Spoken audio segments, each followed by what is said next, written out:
kekata namang silipan ng pamamuklat ng ligligan parul ng banwa king report ni. Formal neng inumpisa ning selebrasyon ning ka-117th Giant Lantern Festival ning Siyudad San Fernando. Apakyabayan dareng apulong barangay ning siyudad.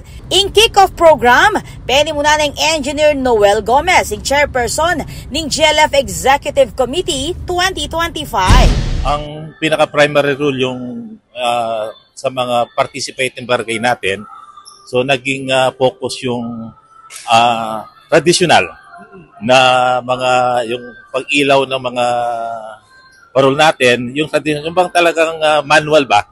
So yun ang isang ano natin na pinopoint sa kanila na para yan tuloy-tuloy na ano.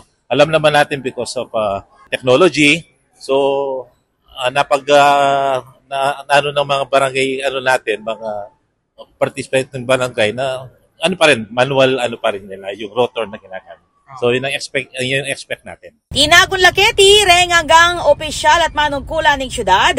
Apeni muna ng Mayor Vilma Caluwag at Vice Mayor Brands Gonzales. Ito pong event natin, syempre dahil tayo ang Christmas capital of the Philippines, marapat lang po na maging masaya ang Pasko dito sa siyudad ng San Fernando. Hindi lang po dito sa siyudad ng San Fernando, kung hindi sa buong Pilipinas at sa buong mundo.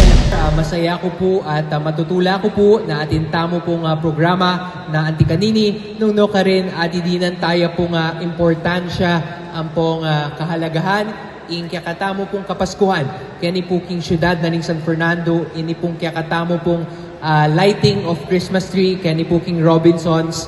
I hope this will symbolizes hope and unity despite po kareng malilyari king kakatamo pong bansang Pilipinas.